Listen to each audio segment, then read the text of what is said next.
ಅದು ಹಾಕೋದ್ರಿಂದ ನಿಮಗೆ ಗುಂಡಿಗಳು ಮುಚ್ಚುತ್ತವೆ ಮತ್ತು ಮೋಟಾರಬಲ್ ರಸ್ತೆ ಆಗ್ತದೆ, ಸುಲಭವಾಗಿ ತಿರುಗಾಡಲಿಕ್ಕೆ ಅನುಕೂಲ ಆಗ್ತದೆ. ಅದಕ್ಕೋಸ್ಕರ ಇಂಥ ಈ ನರೇಂದ್ರ ಮೋದಿ ಇದ್ದಾರಲ್ಲ, ಅವರು ಎಷ್ಟು ಒಳ್ಳೆಯವರಾಗಿ ಕಾಣುತ್ತಾರೋ ಅಷ್ಟೇ ಅವರಲ್ಲಿ ಕರ್ನಾಟಕದ ಬಗ್ಗೆ ದ್ವೇಷ ಇದೆ. ಕರ್ನಾಟಕದ ಬಗ್ಗೆ ದ್ವೇಷ ಇದೆ. ನಮಗೆ 15ನೇ ಹಣಕಾಸಿನ ಆಯೋಗದ ಪ್ರಕಾರ 11,495 ಕೋಟಿ ರೂಪಾಯಿ ಬರಬೇಕಾಗಿತ್ತು. 1 ರೂಪಾಯಿನೂ ಕೊಡಲಿಲ್ಲ. ಅವರೇ ಹೇಳಿದ್ದು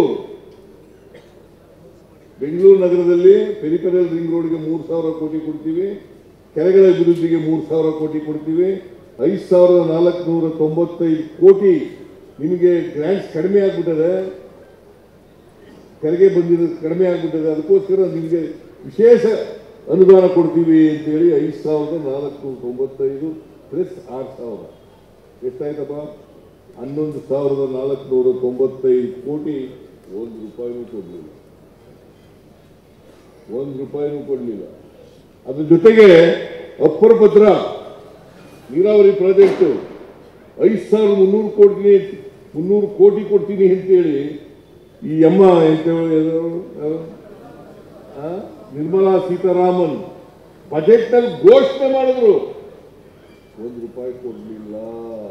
ಏನ್ ಮಾಡ್ಬೇಕು ಹೇಳಿ ನೀವು? ಹೇಳ್ರಿ, ನೀವೆಲ್ಲ ಹೇಳ್ರಿ, ಬೆಂಗಳೂರು ನಗರದ ಜನ ಹೇಳಿ. ನರೇಂದ್ರ ಮೋದಿ ಮೋದಿ ಮೋದಿ ಅಂತ ಓಟ್ ಹಾಕ್ಬಿಡ್ತೀರಲ್ಲ ಪಾರ್ಲಿಮೆಂಟ್ನಲ್ಲಿ, ಇವರು ಒಂದಿನ ಮಾತಾಡಿದ್ದಾರ? ನಿಮ್ಮ ಪಾರ್ಲಿಮೆಂಟ್ ಮೆಂಬರ್ ಯಾರು? PC ಮೋಹನ್ ಯಾವತ್ತಾರು ಒಂದಿನ ಮಾತಾಡಿದಾರ? ಮತ್ತೆ ಸುಮ್ಮನೆ ಓಟ್ ಹಾಕ್ತೀರ? ಸುಮ್ಮನೆ ಓಟ್ ಹಾಕೋದು. ಒಂದು ದಿನ ಕರ್ನಾಟಕದ ಅನ್ಯಾಯ ಆಯಿತು, ಕರ್ನಾಟಕಕ್ಕೆ ಕೊಡಬೇಕಾಗಿರ್ತಕ್ಕಂಥ ಹಣ ಕೊಡಿ ಅಂತ ಹೇಳಿ ಕೇಳಕ್ಕಾಗಲಿಲ್ಲ ಇವ್ರಿಗೆ. ಒಂದು ದಿನ ಮಾತಾಡಲಿಲ್ಲ. ಅವ್ರು ಯಾರೋ ಒಬ್ಬ ಸೌತ್ನಲ್ಲಿ MP ಯಾರು, ಸೂರ್ಯ ಅಮಾವಾಸ್ಯೆ ಅಂತ ಕರಿತೀನಿ ನಾನು. ಒಂದು ಸೂರ್ಯ ಇಲ್ಲಿ ಮಂತ್ರಿ ಇದ್ದಾರೆ, ಈ ಅಮ್ಮ ಯಾರೋ ಶೋಭಾ ಕರಂದ್ಲಾಜೆ. ಒಂದು ದಿನ ಬಾಯಿ ಬಿಡಲಿಲ್ಲ. ಕುಮಾರಸ್ವಾಮಿ ಮಂತ್ರಿ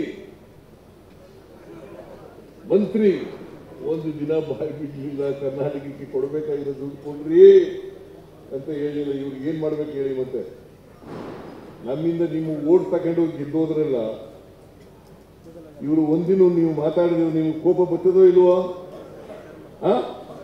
ಮತ್ತೆ ಕೋಪ ಬಂದಾಗ ಏನ್ ಮಾಡ್ಬೇಕು?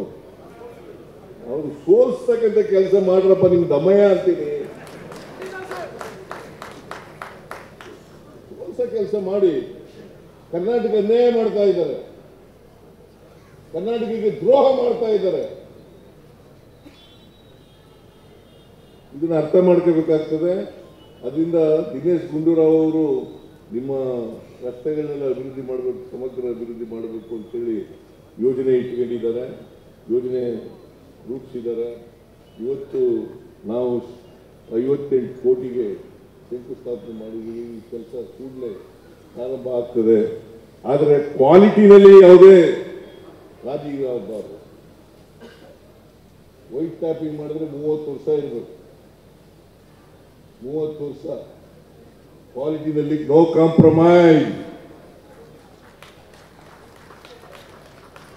ಕಾಂಪ್ರಮೈಸ್. ನಮ್ಮ ಕಾರ್ಯಕರ್ತರಿಗೆಲ್ಲ ಕೇಳ್ಕೊತೀನಿ, ನೀವೆಲ್ಲ ನೋಡ್ಕೊತಾ ಇರ್ಬೇಕು. ಯಾಕಂದ್ರೆ ಮೈಸೂರು ನಗರದಲ್ಲಿ ಅಲ್ಲ, ಬೆಂಗಳೂರು ನಗರದಲ್ಲಿ ಹಳಬರೇ ಇದ್ಬಿಟ್ಟಿದ್ದಾರೆ ಕಾಂಟ್ರಾಕ್ಟರ್ಗಳು ಅಲ್ವಾ? ಅವರು ರಾಜಕಾರಣಿಗಳು ಸೇರ್ಕೊಂಡ್ಬಿಡ್ತಾರೆ ಜೊತೆ. ಹುಷಾರಾಗಿರ್ಬೇಕು, ಕಾಂಪ್ರಮೈಸ್ ಮಾಡ್ಕೋಬಾರ್ದು. ಅದರಿಂದ ಒಂದು 30 ವರ್ಷ ಗ್ಯಾರಂಟಿ ಇರ್ತಕ್ಕಂಥ ರಸ್ತೆಗಳನ್ನು ಮಾಡ್ತಕ್ಕಂಥ ಕೆಲಸ ಆಗ್ಬೇಕು. ದಿನೇಶ್ ಗುಂಡೂರಾವ್ ಸೇರ್ಕೊಳ್ಳಲ್ಲ, ಕಾಂಟ್ರಾಕ್ಟರು ಬೇರೆಯವರು ಸೇರ್ಕೊಂಡ್ಬಿಡ್ತಾರೆ. ಈಗ ಸದ್ಯ ಕಾರ್ಪೊರೇಷನ್